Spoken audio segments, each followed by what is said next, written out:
સતગુરુ મળતા જીવ દશા સંશયની ગ્રંથિ છૂટે.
केवल अंशो सत केवल साहेब सत केवल साहेब सत केवल साहेब.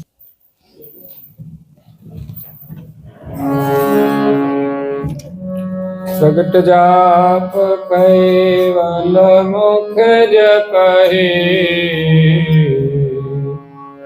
गुप्त मंत्र गुरु ध्यान द्रपहि.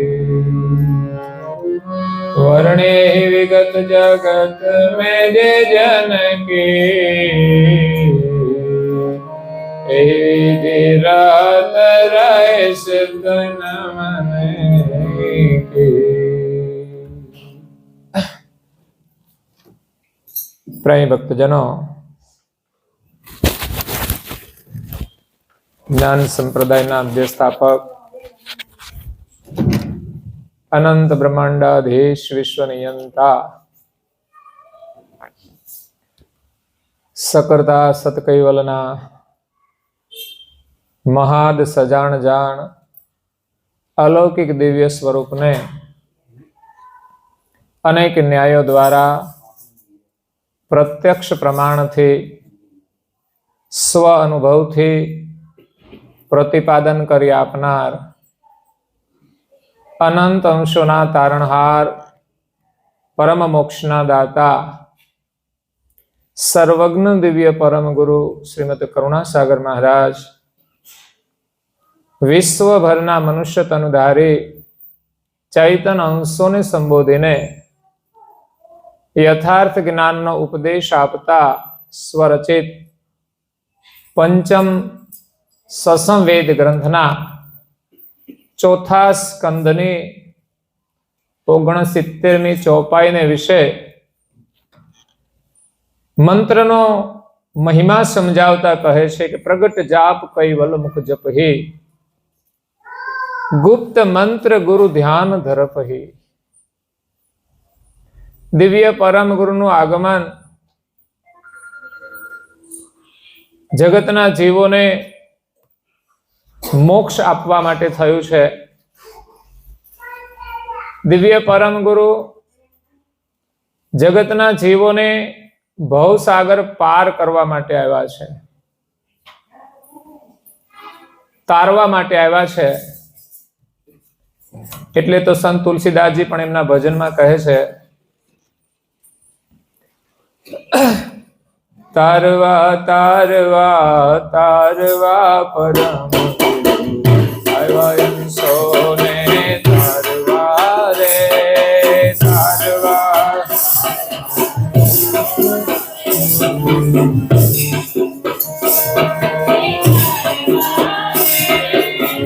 અંશોને તારવા આવ્યા મારવાલા અંશોને પ્રેમીને પાર ઉતારવા રે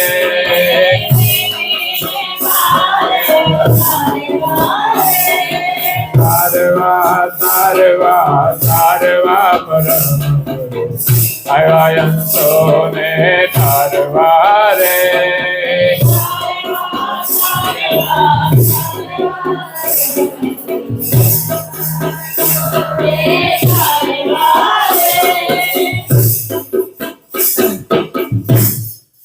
અંશોને તારવા માટે આવ્યા છે, પણ કોણ પાર ઉતરશે? તો કે જે પ્રેમી હશે એ પાર ઉતરશે. તરવા માટેની જેની ચાહના હશે એ ભવપાર થશે. એટલે ભવસાગર તરવા માટે દિવ્ય પરમ ગુરુએ આપણને 2 મંત્ર પ્રદાન કર્યા છે. ધર્મ માર્ગની અંદર જે કોઈ પરંપરાઓ ચાલે છે એ પરંપરાના મંત્ર હોય છે. જે ઋષિ મુનિઓ થયા એમણે સાધનાઓ કરી, એણે પણ મંત્ર દ્વારા જ કરી છે. એટલે મહાપુરુષોએ ધર્મનું સાર કાઢીને આ મંત્રોનું ગઠન કર્યું હોય છે. એમણે જે સાધના કરી હોય એનું જે લક્ષ્ય હોય, એની જે ગતિ હોય એ પ્રાપ્ત કરવા માટે દરેક મહાપુરુષે પોતાના અનુભવ પ્રમાણે મંત્રોની રચનાઓ કરી છે. એટલે મંત્ર અલગ છે એમ દરેકના અનુભવ પણ અલગ છે. એટલે પરમ ગુરુ જે આપણને મંત્ર પ્રદાન કરે છે એમના અનુભવ દ્વારા આપણને 2 મંત્રો પ્રદાન કર્યા છે.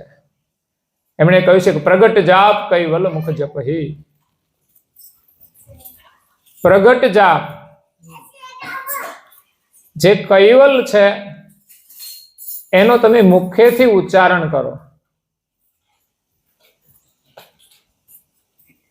પ્રગટ જાપ કૈવલનું સ્મરણ કરવાથી આપણે ભવસાગર પાર થઈએ છીએ. એ કૈવલ કોણ છે?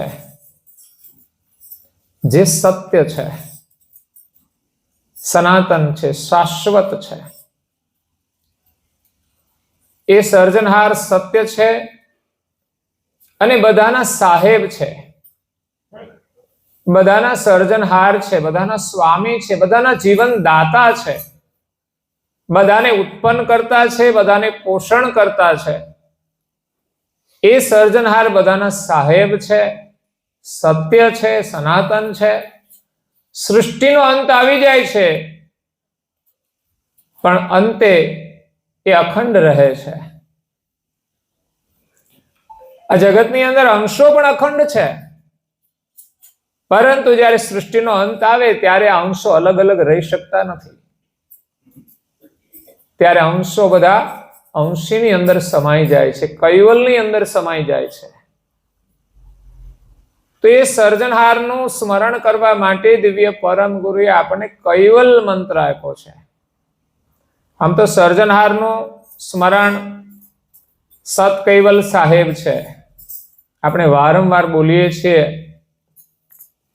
જેટલું વધારે બોલાય એટલું આપણને વધારે લાભ છે. એનું સ્મરણ થાય, એની સાથે આપણી સુરતા જોડાય અને એનામાં આપણી પ્રીતિ થાય. ધીમે ધીમે આ સતકૈવલ સાહેબ છે એનું જેમ જેમ રહસ્ય સમજાય એમ એમ એનું સ્મરણ નિરંતર થાય છે. પછી સંસાર પ્રત્યેની આસક્તિ પણ ધીમે ધીમે ઓછી થવા માંડે છે. જેટલું વધુ સ્મરણ થશે એટલી એનામાં પ્રીતિ વધારે થશે. અને એટલી સંસાર પ્રત્યેની આસક્તિ છૂટતી જશે. પછી સંસારનો વ્યવહાર બધો કર્તવ્ય પ્રમાણે થશે, પણ એની અંદર કોઈ આસક્તિ નહીં રહે.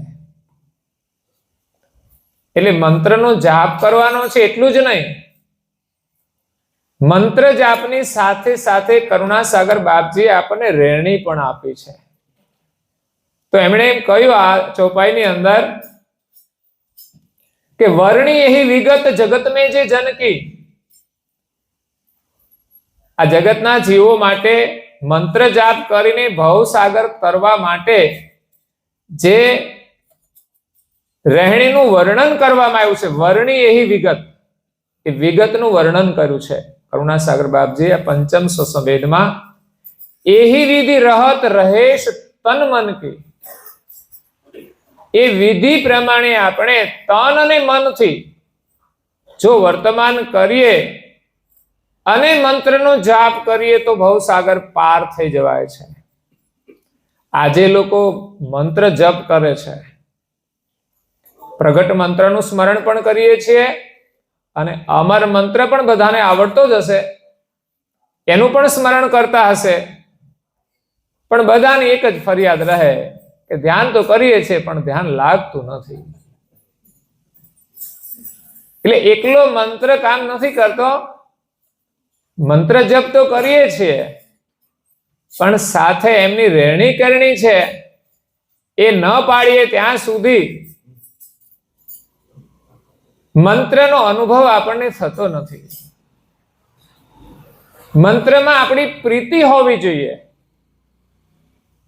મંત્ર જપ તો કરીએ છીએ પણ આપણી કદાચ પ્રીતિ નહીં હોય એટલે આપણું મન બીજે ત્યાં ભટકતું હોય છે. આપણે વાતો કરીએ ને ત્યારે બહુ પ્રેમથી કરતા હોઈએ છીએ, ત્યારે આપણું મન ક્યાંય ના ભટકે, કારણ કે આપણને એમાં રસ છે. જ્યારે મંત્ર જપ કરીએ છીએ ત્યારે મંત્રમાં પ્રીતિ હોય તો એનું સ્મરણ કેમ ના થાય? નિરંતર એનું સ્મરણ થાય. રત્નાકર લૂંટારો હતો, નારદ મુનિ એને મંત્ર આપ્યો પણ એને જીવનનું રહસ્ય સમજાયું એટલે પરિવાર પ્રત્યેથી મોહ ઉતરી ગયો અને નારદ મુનિએ મંત્ર આપ્યો એમાં એની પ્રીતિ થઈ ગઈ. એટલે પ્રીતિ તો જોડવી પડશે. પ્રીતિ નહીં હોય ત્યાં સુધી મંત્રનું પરિણામ નહીં આવે. એટલે એના માટે રહેણી કરણી ઉપર ધ્યાન આપવું પડશે. તો દિવ્ય પરમ ગુરુએ જે રહેણી આપી છે, કામ ક્રોધ મન વ્રોધ ન કરના. કામનાઓને છોડવી જ પડશે. જરૂરિયાત છે એ કાર્ય બરાબર છે, ઈચ્છાઓ આપણી જરૂરિયાત હોય એ જરૂરી છે, પણ એ સિવાયની સંસાર સુખની જે આસક્તિ છે એ છૂટે તો જ આપણી પ્રીતિ પરમ ગુરુમાં લાગે. અને પરમ ગુરુમાં થોડી લગાડીને શરૂઆત કરશું તો ધીમે ધીમે આસક્તિ છૂટશે. એવું નથી કે એકદમ આસક્તિ છૂટી જાય ને આપણે સાધના શરૂ કરીએ. આસક્તિ તો છે જ, કેટલાય જન્મોથી છે, એને આપણે જ્ઞાનથી સમજથી એકદમ છોડી નથી શકતા. ઘણા લોકો કહેતા હોય કે જ્ઞાનથી આપણે બધું એકદમ છૂટી જાય, આપણું અંગ છે અલ્પજ્ઞ એ સર્વજ્ઞની સાથે એક કરી દેવાય, પણ એટલું સરળ નથી. પરમ ગુરુએ જે પરંપરા બતાવી છે એ પ્રમાણે આપણે આપણા મનને જોડીશું તો જ આપણું મન એ સંસારમાંથી પાછું વળી અને પરમ ગુરુના શરણમાં જોડાશે. એના માટે નાની નાની ક્રિયાઓ છે એને પણ મહત્વ આપવું પડશે. પછી તિલક કરવાનું હોય, પૂજા કરવાની હોય, પ્રાર્થના કરવાની હોય, ગ્રંથોનું અધ્યયન કરવાનું હોય, પરમ ગુરુને થાળ ધરાવવાનો હોય. આપણે એમ કે પરમ ગુરુ તો ખાતા નથી, પણ તોય આપણે ધરાવી શકતા નથી. એટલો ભાવ તો હોવો જોઈએ. માનો ખાતા નથી તોય નથી ધરાવતા, ખાતા હોય તો એમ ધરાવીશું એવું કઈ આપણે કહી નથી શકતા, કારણ કે ખાવા વાળા તો દુનિયામાં ઘણા છે, કેટલાને આપણે ખવડાવી શકીએ? એમાંય કસોટી થઈ જાય. આ અન્નક્ષેત્રો એમાં થોડા ચાલે છે, એ કોઈ સત્પુરુષોના સતથી ચાલે છે. એમણે ભગવાનના ભરોસે આ કાર્યો કર્યા હતા. એટલે સંસ્કારના રૂપમાં આપણે પ્રારંભ કરવો પડશે. અને ધરાવવાની પાછળનો હેતુ એ પણ છે કે જે પરમ ગુરુને આપણે ધરાવીએ એ જ ભોજન આપણે લઈ શકીએ.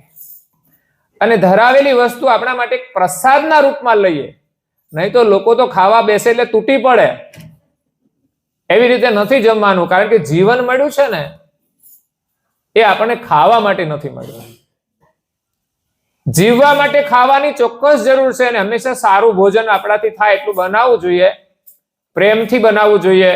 ભગવાનનું સ્મરણ કરતા કરતા બનાવવું જોઈએ. અને ભોજન પ્રેમથી કરવું પણ જોઈએ. પણ આપણે તો ભોજન કરતા હોઈએ અને આપણે વાતો કઈ કરતા હોઈએ. એટલે બધી બાબતો નાની નાની બાબતો છે એનું પણ ધ્યાન રાખવું બહુ જરૂરી છે. તમે ભોજન કરો તો ભોજન આપણી થાળીમાં આવ્યું છે ને તો કેવી રીતે આવી ગયું? કેવી રીતે આવી ગયું? ઘરમાં કોઈએ બનાવ્યું એનો પણ ઉપકાર છે. અને ઘરમાં જે વસ્તુ આવે છે એ પણ ક્યાંયથી વાયા થઈને આવતી હોય છે. અને એ જે કઈ વસ્તુઓ છે એ ભગવાને બનાવેલી છે. અંતમાં તો આપણે ભગવાનને યાદ કરવા પડે. જે કઈ ક્રિયાઓ કરીએ દરેક સાથે ભગવાનનું કનેક્શન જોડાયેલું છે. એના વગર એક પાંદડું પણ હલતું નથી. તો આપણી દરેક ક્રિયાઓ સાથે ભગવાનનું સ્મરણ જોડાયેલું હોવું જોઈએ. અને ભગવાનનું સ્મરણ ન થાય એવી કોઈ ક્રિયા નહીં કરવી જોઈએ. અગર તો સંસારમાં એવી પણ ક્રિયા હોય છે કે જે તમે કરો તો ભગવાનનું સ્મરણ ભૂલાઈ જાય. એ જ માયાનો પ્રભાવ છે. એ માયા છોડવાની અને ભગવાનનું સ્મરણ કરતા કરતા તમે તમારા પરિવાર સાથે આનંદથી રહો. તમે તમારા પરિવારને સુખી કરવા માંગતા હો તો માત્ર ભૌતિક વ્યવસ્થાથી જે સુખી નથી થતા. એ તો એક સગવડ છે, વ્યવસ્થા છે. પણ વાસ્તવિક સુખ તો એને સત્સંગથી થશે, જ્ઞાનથી થશે, સમજણથી થશે, ભક્તિભાવથી થશે, પ્રેમથી સુખ મળશે. એટલે એ સંસ્કાર આપણે બાળકોને પણ આપવાના છે. ત્યારે મંત્ર પરંપરા અનુસાર આપણે દીક્ષાઓ લેતા હોઈએ છીએ. બાળકોને પણ કંઠી તો બંધાવી દઈએ છીએ. તો એને મંત્ર પણ આપણે શીખવીએ છીએ. પણ પાછળ જે ધાર્મિક પ્રવૃત્તિ હોય એની સાથે પણ આપણે જોડવા પ્રયાસ કરવો જોઈએ. મંત્ર આવડતો હોય પણ નિયમ આપણે ન લઈએ ત્યાં સુધી એનો જપ ના થાય ત્યાં સુધી એનું પરિણામ નથી આવતું. આપણા ઘરમાં બધું સાધન હોય પણ ઉપયોગ ના કરીએ તો શું કામનું? એ મંત્ર તો આપણી પાસે પડ્યો છે. સમય પણ ઘણીવાર હોય છે. બજારે જઈને બેસીએ પણ એમ નથી થતું ચાલો નવરા બેઠા છીએ તો 5 મિનિટ જપ કરીએ, 5 મિનિટ ધર્મગ્રંથોનું અધ્યયન કરીએ. ધાર્મિક પ્રવૃત્તિ એટલી છે ને એક જન્મ નહીં કેટલા જન્મ ઓછા પડશે ત્યારે ભગવાન સાથે આપણું મન લાગશે. આપણે નિરંતર હરિનું સ્મરણ કરવાનું છે. આ ભવસાગરમાંથી છૂટીને સૃષ્ટિનો અંત આવે ત્યાં સુધી નિરંતર એનું સ્મરણ કરીએ તો જ એના સાનિધ્યમાં રહેવાય અને તો જ આ સંસાર ચક્રમાંથી છૂટાય. આપણે જો સંસારનું જ સ્મરણ કરીશું તો પછી ભગવાન તો મળવાના નથી અને સંસારમાં ભટકવાનું છે. અને સંસારમાં કઈ સુખ છે નહીં. વાસ્તવિક રીતે જોઈએ તો આપણી જે ઈચ્છાઓ અને મનોકામનાઓ છે એમાં કોઈ સુખ નથી. હા, વ્યવસ્થાના રૂપમાં જરૂરી હોય તો ચોક્કસ આપણે ભગવાનને પ્રાર્થના કરીએ કે મારું સ્વાસ્થ્ય સારું થઈ જાય, પરિવારમાં કઈ તકલીફ હોય તો એ દૂર થઈ જાય. એ ચોક્કસ પ્રાર્થનાઓ કરવી જોઈએ. પણ સાથે સાથે આપણા ઘરની અંદર પરિવારમાં ભક્તિભાવનું વાતાવરણ ઊભું થાય એના માટે પણ થોડી પ્રાર્થનાઓ કરવી જોઈએ. અને એ વાતાવરણ માટે આપણે આયોજન કરવું પડશે. હું તો મારી કથામાં વારંવાર એ જ કહેતો હોઉં છું. અને મેં જે કેલેન્ડર છપાયું છે ને એના નીચેના જે સુવિચારો છે ને એ પણ ધ્યાનથી વાંચજો અને અધ્યયન કરજો. એ કરીએ ને તો પણ આપણા પરિવારની અંદર એક આદર્શ પરિવારનું નિર્માણ થશે. દરેક વ્યક્તિએ પૂજન કરવું જોઈએ, પ્રાર્થના કરવી જોઈએ, તિલક પણ કરવું જોઈએ. અને એ વ્યક્તિગત રીતે જેને જેટલી અનુકૂળતા હોય, મંત્રનો જપ કરવો છે, બાળક નાનું હોય એને 5 મંત્ર રોજ તમે બોલાવો. આપણે 5 મિનિટ બેસીએ, કોઈ અભ્યાસ થઈ જાય તો 15 મિનિટ બેસે, સમય હોય તો અડધો કલાક. શરીર સારું હોય ત્યાં સુધી આપણે આ લાભ લઈ લેવો જોઈએ. શરીર ના ચાલે પછી આપણને ઘણા લાભ નથી મળતા. અમારા અહીંયા વડીલ બે માતાઓ છે, એ ઉંમરવાળા થઈ ગયા છે, છતાં પણ ધીમે ધીમે કરતા મંદિર સુધી આવે છે. એક પ્રબળ ભાવના હોય છે. આ મંદિરની સાફ સફાઈ કરવાની હોય તો સેવા કરવા માટે પણ આવે. આવું કોઈ સેવા કાર્ય હોય તો પણ આવી જાય. તો જેટલો યોગ મળે એટલો આપણે લાભ લેવો જોઈએ. વ્યક્તિગત રીતે મંત્રનો જપ કરવા માટે નિયમ લેવો જોઈએ. અને આપણા ઘરમાં કોણ કેટલું કરે છે એનું ધ્યાન આપણા વડીલોએ રાખવું જોઈએ. અને ઓછું થતું હોય તો એને વધારે કરાવવા પ્રયાસ કરવો જોઈએ. આપણે એ તરફ બહુ ધ્યાન નથી આપતા, કોઈ કરે કે ના કરે. આપણે વધારે ભૌતિક વ્યવસ્થા ઉપર ધ્યાન આપીએ છીએ, બાળકની જરૂરિયાતો ઉપર ધ્યાન આપીએ છીએ, આપણે ઇન્કમ ઉપર ધ્યાન આપીએ છીએ. પણ આપણા પરિવારની અંદર સદપ્રવૃત્તિ થાય એના ઉપર આપણે વિશેષ ધ્યાન આપવું જોઈએ. એટલે વ્યક્તિગત નિયમ આપણે દરરોજ પાળવાના હોય. પછી નાનું બાળક થોડું ઓછું કરે, જેને જેટલી અનુકૂળતા હોય એટલું આપણે બધાને નિયમ પાળી અને કરાવવું જોઈએ. બીજું, અઠવાડિયામાં એકવાર આપણે બધા સાથે મળીને પ્રાર્થના કરીએ. રોજ પોતાની અનુકૂળતા પ્રમાણે થોડું કરીએ, પણ અઠવાડિયામાં એકવાર એવું આયોજન કરો કે આજે તો આખા પરિવારે આપણે સાથે બેસીને જ કરવું છે. પરિવારનો એક નિયમ બનશે ને તો ભાવિ પેઢી તૈયાર થઈ જશે. નહીં તો અત્યારનું બહારનું વાતાવરણ એવું છે, એના પ્રભાવમાં બાળકો આવશે તો એને આ ધાર્મિક ક્રિયાઓમાં રસ નહીં પડે. તો ઘરમાં એવું વાતાવરણ આપવામાં આવે અને એક પરંપરા બનાવીએ ને તો જ થાય છે. રવિવારની રજા હોય, બાળકોને ભણવાનું કામ ઓછું હોય, તો એવો સમય અને પરિવારમાં બધા સાથે હોઈએ એ સમયની અનુકૂળતા હોય એમ આપણે સમૂહ પ્રાર્થનાનું આયોજન કરવું જોઈએ. સમૂહ ધર્મ ગ્રંથનું પણ વાંચનનું આયોજન કરવું જોઈએ. ભલે 15 જ મિનિટ તમે રોજે વાંચો, 15 મિનિટ તો કંઈ જ નથી હોતી, પણ એક નિયમ બનાવશો અને ઘરની અંદર એક ક્રિયા થશે ને, 1 વર્ષમાં આપણે જાતે જ્યારે એક ધર્મગ્રંથનું અધ્યયન કરીએ ત્યારે પરમ ગુરુએ પ્રગટ થઈ અને આપણને જે ઉપદેશ આપ્યો છે એમના વચનોમાં એ સીધો આપણને શ્રવણ કરવાનો લાભ મળે. અને એ આપણે સાંભળીએ એટલે એનું પરિણામ આવે જ. એવું નહીં કે આજે સાંભળ્યું ને આજે જ પરિણામ આવે. કેટલાય જન્મોની આ વળગેલી માયા છે, અજ્ઞાન છે, એ થોડા સમયમાં દૂર ના થાય, પણ નિરંતર પ્રક્રિયા થશે ને તો ચોક્કસ એ આપણું અજ્ઞાન દૂર થઈ જશે. આપણી અંદર જાગૃતિ આવશે, પ્રવૃત્તિ માટે પ્રેમ જાગૃત થશે અને આપણું મન એની સાથે જોડાશે. એમાંથી આપણને રસ મળશે, એમાંથી આપણને આનંદ મળશે, એમાંથી આપણને સુખ મળશે. સંસારમાં આપણે બધા સુખી થવા માટે જ મહેનત કરીએ છીએ, પરંતુ આપણે જે સંસારમાં માનેલું સુખ છે એની પાછળ દોડીએ છીએ, મળી જાય કંઈક થોડા સમય માટે આનંદ પણ થઈ જાય છે, પણ સરવાળે જ્યારે શરીર છોડીને જવાનું હોય ત્યારે એમાંની કોઈ વસ્તુ નથી કામ લાગતી કે જીવન દરમિયાન જે કંઈ આનંદ મળ્યો એ પણ આપણને મદદરૂપ થઈ શકતો નથી. આપણું જીવન ખાલી આનંદ કરવામાં પસાર થઈ ગયું, પણ સરવાળે આગળની યાત્રા માટે આપણને એ મદદરૂપ તો ના થાય, પણ કદાચ બાધારૂપ બની શકે છે, અધોગતિમાં લઈ જઈ શકે છે. એટલે અઠવાડિયામાં એકવાર આપણે પરિવાર સાથે પ્રાર્થના પણ કરીએ અને ગ્રંથોનું અધ્યયન પણ અડધા કલાક માટે અઠવાડિયામાં કરીએ તો પણ એનું પરિણામ આપણને મળશે. પરમ ગુરુની જે આજ્ઞાઓ છે સરળ છે. એ સરળ આજ્ઞાઓ પાળીશું તો જ આપણે આગળ ચાલી શકીશું. સવારે વહેલા ઉઠવાનું હોય, નાહી ધોઈને પૂજા દરેક પોતપોતાના સમય કરે. અને અત્યારે તો વ્યવસ્થા એવી હોય છે કે દરેકનું રહેવાનું જુદું જુદું હોય રૂમો, તો ત્યાં પણ એ કરી શકતા હોય છે.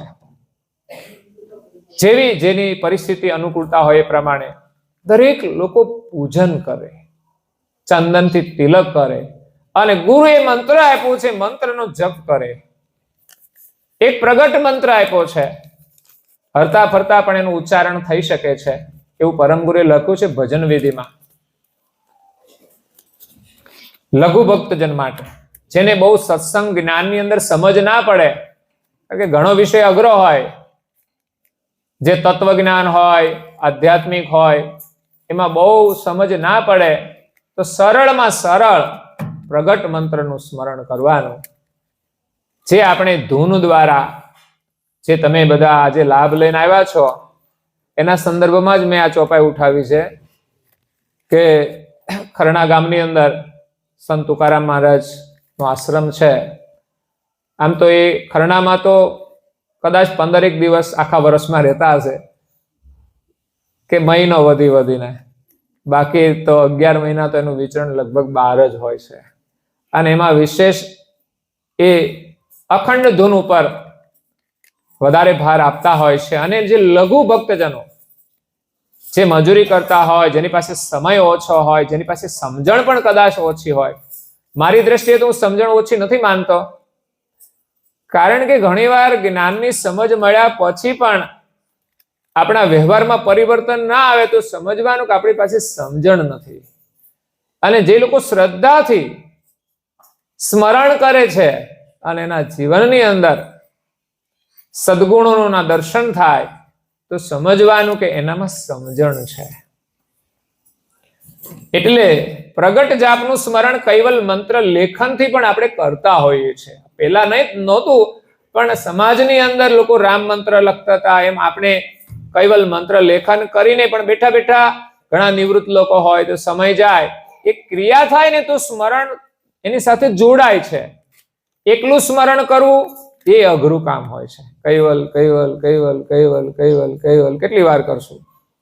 પણ આ તો એક ધૂનના માધ્યમથી, સમૂહના માધ્યમથી આપણે અમુક સમય માટે જ જ્યારે કરી લઈએ ને, ત્યારે ખરેખર એનો પ્રભાવ આપણા જીવનમાં પડતો હોય છે. ક્યારેક આપણે 1 કલાક માટે બેઠા હોઈએ, 2 કલાક માટે બેઠા હોઈએ, ત્યારે આપણને એક અભ્યાસ થાય છે. બીજો આપણને એક અનુભવ પણ થાય છે. સ્મરણ કરવાનો અભ્યાસ, કે આપણે ધૂનમાં બેઠા છીએ, કૈવલનું સ્મરણ થાય છે, અને આપણી સુરતા એની સાથે વધુમાં વધુ જોડાય, એનો એક અભ્યાસ હોય છે, અને એના આનંદનો એક અનુભવ પણ હોય છે.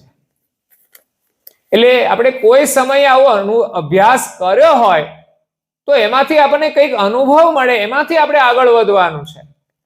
અને કોઈ સમયે પ્રાસંગિક રીતે પણ આપણે એમાં જોડાયા હોઈએ, પછીની લાઈફમાં થોડા સમય માટે પણ આપણે કૈવલનું સ્મરણ કરી શકીએ છીએ.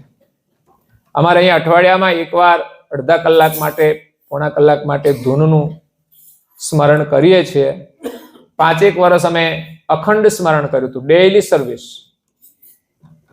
પછી અમારો એક સંકલ્પ પૂરો થઈ ગયો, એટલે પછી અઠવાડિયામાં એકવાર ધૂન કરવા માટે આવવાનું, અઠવાડિયામાં એકવાર ભજન કરવા માટે આવવાનું, અને અઠવાડિયામાં એકવાર હું હાજર હોઉં તો અહીંયા કથા સત્સંગ થતો હોય છે, તો ધર્મગ્રંથોનું અધ્યયન પણ થાય. અને હું તો કહેતો હોઉં છું, ઘરે બેસીને પણ તમે રેગ્યુલર 15-20 મિનિટ 2 જ પેજ વાંચજો, વર્ષમાં એકાદ ગ્રંથ વંચાશે, તમને કંઈક એમાંથી લાભ મળશે. બધું ના સમજાય, પણ સમજાય એવું જે આપણને જાણવા મળે ને, તો એ આપણને બહુ મોટો લાભ થશે. પરમ ગુરુનો મહિમા સમજાશે. મંત્ર છે, પણ પરમ ગુરુનો મહિમા ના સમજીએ ત્યાં સુધી મંત્રમાં પ્રીતિ થતી નથી. પરમ ગુરુનો જેટલો મહિમા સમજાશે એટલો જ એમના વચનોમાં પ્રીતિ થશે, એમની આજ્ઞામાં પ્રીતિ થશે, એમાં આપણી શ્રદ્ધા થશે. પછી મંત્રમાં પ્રીતિ થઈ ગઈ એટલે મંત્રનું જાપ નિરંતર થશે ને, ત્યારે એમાંથી કોઈ ઉર્જા પ્રગટ થાય છે. મંત્ર કોઈ સાધારણ નથી હોતો. આ દુનિયાના જે શબ્દો હોય ને એ બધા સામાન્ય હોય કે જે વ્યવહાર માટે ઉપયોગી હોય એના પૂરતા કરવાના હોય છે. જ્યારે કૈવલ એ કોઈ વ્યવહારિક શબ્દ નથી. એક મંત્રના રૂપમાં કરુણાસાગર બાપજી આપ્યો છે. એનું જ્યારે નિરંતર સ્મરણ કરવામાં આવે, નિરંતર સ્મરણ પ્રગટ જાપનું. આપણે ત્યાં ઓલી ધૂનો પણ હોય છે, નાની નાની બનાવેલી, જે વાગ્યા કરે ઘરમાં, તો એ પણ આપણે ઉપયોગી થાય. પણ એવું નહીં કે મંત્ર એ બોલ્યા ને આપણને ફાયદો થઈ જાય. આપણને એટલો જ ફાયદો કે આપણને કંઈક પ્રેરણા મળે, આપણા મનની અંદર ગુંજા કરે અને આપણામાં જાગૃતિ આવી જાય. અને પછી આપણે સ્વયં જ્યારે એ જે ઇન્સ્ટ્રુમેન્ટ વાગતું હોય ને એની જેમ આપણે જપ કરવો પડશે, એમ આપણી સુરતા લાગી જશે. પછી આ જગતમાં જ્યાં નજર કરીએ, જે કાર્ય કરીએ, એમાં અંદરથી જપ થાય. પછી શબ્દ જે બોલાતો હોય એ બોલવો ના પડે, પણ એક અભ્યાસ થઈ જાય કે જ્યાં નજર પડે ત્યાં આપણને કૈવલનું સ્મરણ થાય. કારણ કે આખર આ જગતના બનાવનાર તો એ જ છે. કોઈ પણ ક્રિયાની અંદર મૂળમાં તો એ જ જોડાયેલા છે. એના વગરની કોઈ ક્રિયા સંભવ નથી. તો એને ભૂલીને આપણે કયું કામ કરી શકીએ? એટલે કોઈ પણ ક્રિયાના પ્રારંભમાં આપણે એને સ્મરણ કરીએ અને ક્રિયા દરમિયાન પણ એનો સ્મરણ કરવાનો અભ્યાસ કરીએ તો એનો અંત નહીં આવે. કાર્ય પૂરું થઈ જશે, કાર્ય છૂટી જશે, પણ આપણું સ્મરણ નિરંતર ચાલુ રહેશે. પ્રવૃત્તિ બદલાશે, તમે એક કામ કરીને બીજું કામ કરશો તો એમાંય પણ ભગવાનનું સ્મરણ થશે. એટલે મંત્રનો જપ કરવા માટે આપણે સાથે સાથે રહેણી પણ રહેવાની છે. કામ ક્રોધ મન વરોધ ન કરના. કામનાઓ છોડવી પડશે બિનજરૂરી. કેટલાય જન્મોથી આ સંસારમાં કામનાઓની પાછળ તો ભટકીએ છીએ.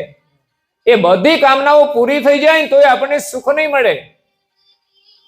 અંતે એ જ કામનાઓની પૂર્તિ માટે 84 જવું પડશે. જે સંસાર સુખની ચાહનાઓ છે, જે કામનાઓ છે, એ પૂરી કરવા માટે આખર તો ઇન્દ્રિયોનું સુખ છે. અને એ સુખ મનુષ્ય, પ્રાણી, પશુ, પંખી બધામાં સરખું જ છે. કરુણાસાગર બાપજી કહે છે કે આપણે મનુષ્ય બનવાનું છે. મનુષ્ય શરીર મળ્યું છે પણ મનુષ્ય બનવાનું છે. મનુષ્ય શરીર હોય પણ જો આપણામાં માનવતા ના હોય તો પરમ ગુરુ એમ કહે છે કે બીજા જે અન્ય ઘાટો છે મનુષ્ય સિવાયના એ બધાના સરખા જ છે. એટલે ભગવાનનું જો આપણે સ્મરણ ના કરીએ તો આપણામાં અને પશુમાં કંઈ જ ફરક નથી. એટલે મનુષ્ય જીવનની વિશેષતા છે કે આ શરીર દ્વારા આપણે પરમાત્માની ઓળખ કરવાની છે, પરમાત્માનું સ્મરણ કરવાનું છે, એનું ભજન કરવાનું છે. સુખ અને શાંતિ તો ત્યાં જ મળશે. એ સિવાય સંસારમાં ક્યાંય સુખ શાંતિ છે નહીં. અને હોત તો રઘુરામ મહારાજ ઘર છોડીને ના નીકળ્યા હોત, એને આટલું બધું તપ ના કર્યું હોત, કષ્ટ ના વેઠ્યું હોત, આપણે તો તકલીફ ના પડવી જોઈએ. આપણને જ્યારે મહાપુરુષો સાધના કરવા માટે કષ્ટ સહન કરે છે, ભૂખ પણ સહન કરે છે, ઠંડી ગરમી પણ સહન કરે છે. એને અભ્યાસ તો કર્યો હશે ને બાળપણમાં. પેલા તો ઘરે રહેતા હોય ત્યારે તો બધી વ્યવસ્થા હોય, પણ ધીમે ધીમે એનું મન જ્યારે સાધનામાં લાગી જાય ત્યારે એના મનથી આ બધી વસ્તુઓ છૂટતી જાય ને, અને મન જેમાંથી છૂટી ગયું એની આપણે જરૂરિયાત નથી રહેતી. એટલે પરમ ગુરુ કહે કામ ક્રોધ મન વિરોધ ન કરના. ભક્તિ કરવી હશે તો આ સદગુણોને આપણે ગ્રહણ કરવા પડશે. એક તો કામનાઓ છોડવાની, અને કામનાઓને લઈને જ ક્રોધ છે. સંસારની ઈચ્છાઓ જ ક્રોધને જન્મ આપે છે. કોઈ ભજન કરવાની ઈચ્છા ક્રોધને જન્મ ના આપે. આપણે ભજન કરવું હોય તો આપણે કરવું જોઈએ, એને કોઈ નથી રોકી શકતું. પણ સંસાર સુખની ઈચ્છાઓ આપણી પૂરી ના થાય તો ગુસ્સો આવે છે. એ ઈચ્છાઓ બધી સ્વતંત્ર નથી હોતી, એ પરાધીન હોય છે, બીજાને આધીન હોય છે. મનમાં કોઈનો વિરોધ ન કરવો જોઈએ. પરમ ગુરુ કહે છે કામ ક્રોધ મન વિરોધ ન કરના. આપણે શું કરવાનું છે એનો વિચાર કરવાનો. દુનિયા શું કરે છે એની ચિંતા નથી કરવાની. સંસારમાં દરેક સમયની અંદર ધર્મ અને અધર્મ ચાલ્યો છે, જૂઠ અને સત્ય બંને ચાલ્યા છે, પરંતુ જે મહાપુરુષે સાધના કરી છે ને એને પોતાના લક્ષ્ય તરફ ધ્યાન આપ્યું છે. આપણે એમાંથી છૂટીશું તો આપણામાંથી લોકો પ્રેરણા લેશે, પરંતુ આપણે જ નહીં છોડીએ તો આપણે ગમે તેટલી રાડો પાડીશું ને એની કોઈ અસર થવાની નથી. કામ ક્રોધ મન વિરોધ ન કરના અને સહેજ સ્વભાવ સાવ નિસ્તરના. બિલકુલ સહજ સ્વભાવે આપણે જીવવાનું છે. ઘરમાં હોય, ગામમાં હોય, સમાજમાં હોય, સહજતાથી જીવવાનું છે. આવેશમાં નહીં, કોઈ આવેગમાં નહીં. સાંસારિક ઈચ્છાઓ આપણને આવેશ લાવી દેતી હોય છે, આવેગ લાવી દેતી હોય છે. જ્યારે ભક્તિ કરવામાં તો આપણા સંસારના આવેગો અને આવેશોનું સમન થઈ જતું હોય છે. આપણું મન શાંત થઈ જાય અને ક્યાં લાગે તો કે ભજનમાં લાગી જાય, સ્મરણમાં લાગી જાય, સેવામાં લાગી જાય. રહત સદા સંગ જગત સમીપા. શરીર ધારણ કર્યું છે, પરિવારમાં રહીએ છીએ તો સદાય જગતની સાથે જ રહેવાનું છે. કદાચ ઘરમાં કોઈ કલેશ થઈ જાય, ઝઘડો થઈ જાય અને આપણે ઘર છોડીને નીકળી જઈએ તો એમ કઈ ભક્તિ થતી નથી. એ જે થયું છે એનું સમાધાન પણ આપણે ત્યાં જ કરવાનું છે. હા, બુદ્ધ જેવાની કોઈની તૈયારી હોય તો એ કંઈક શોધ કરી શકે છે, પણ બુદ્ધને ઘરમાં કોઈ તકલીફ નહોતી. બુદ્ધને ઘરમાં સુખ હતું, વૈભવ હતો, સુંદર પરિવાર હતો, પણ એ સુખની શોધ માટે નીકળ્યા હતા. એને ઘરમાં સુખ ના દેખાયું, રાજની અંદર સુખ ના દેખાયું, સંપત્તિમાં સુખ ના દેખાયું, એને દુઃખ દેખાયું એક રોગી માણસની અંદર. આ સંસારમાં રોગ છે તો માણસ કેટલા દુઃખી છે. જો કુદરતના નિયમ અનુસાર આપણે જીવન જીવીએ ને તો કોઈ દુઃખ નથી, કોઈ રોગ પણ નથી.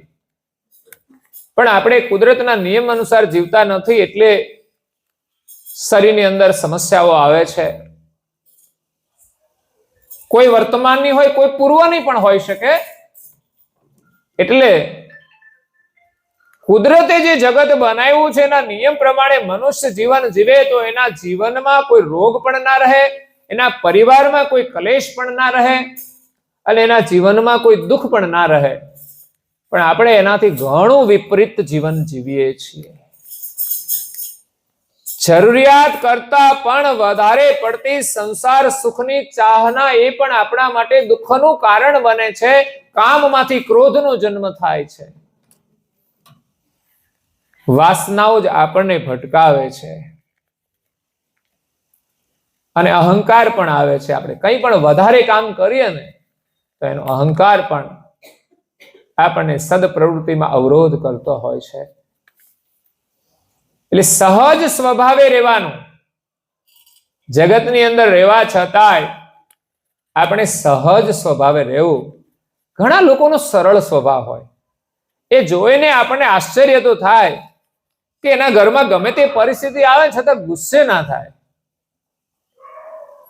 એક પ્રકૃતિ સ્વભાવ બની જતો હોય છે તો ઘરમાં કલેશ પણ નથી થતો.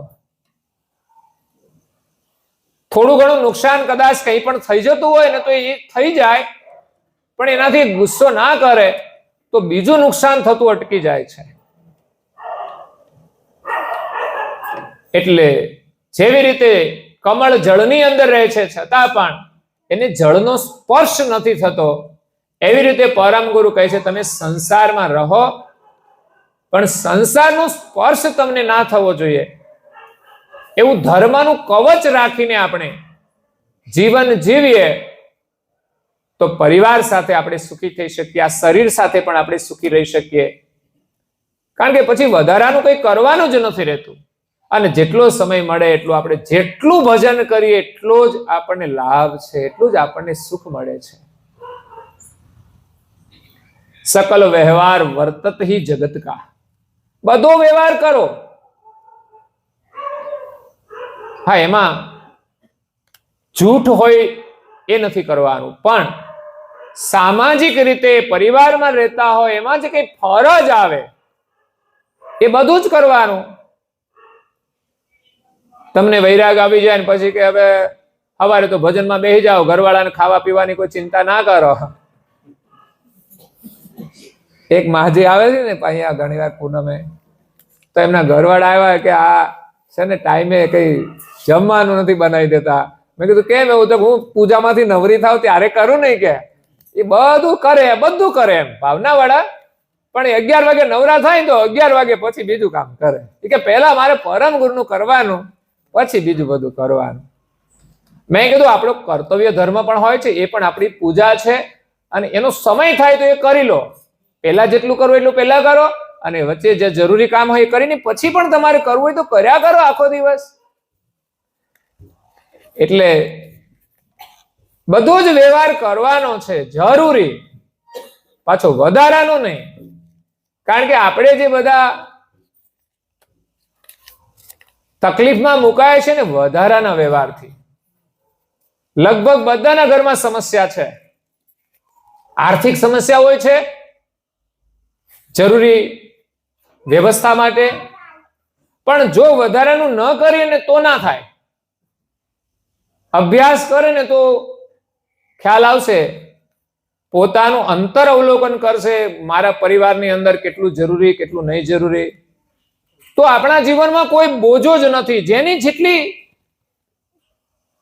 પરિસ્થિતિ હોય એ પ્રમાણે એને રહેવાનું હોય છે. આવક એના પ્રમાણમાં આપણી જાવક. આ નીતિશાસ્ત્ર એમ કહે છે આવક અને જાવકનું ધ્યાન રાખવું જોઈએ. આવક કરતા જાવક વધવી ના જોઈએ, નહીં તો સમસ્યાની શરૂઆત તો થઈ જ જાય. આ થોડું થોડું ટર્નઓવર કરવું પડે સમય સંજોગ, પણ આપણી મર્યાદામાં હોવું જોઈએ, જે આપણે પૂરું કરી શકીએ. પણ એના નીચે આપણે દબાઈ જઈએ પછી વ્યાજમાં આપણે ડૂલી જઈએ, આપણી મિલકતો વેચી દેવી પડે અને આપણે દુઃખી થવું પડે. એટલું બધું આપણે વધારાનું કંઈ કરવાની જરૂર નથી હોતી. નરસિંહ મહેતાની જેવી સ્થિતિ હતી એવું એમણે કામ કર્યું. હવે ભજન કરતા હતા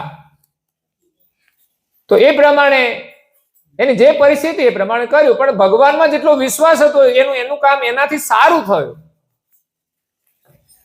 એટલે આપણે ઘણીવાર સંસારના બોજાની અંદર પરેશાન થતા હોઈએ છીએ, પણ જ્યાં સુધી આપણે જ એનો યોગ્ય વિવેક નહીં કરીએ ત્યાં સુધી એમાંથી આપણે બહાર નહીં નીકળી શકીએ.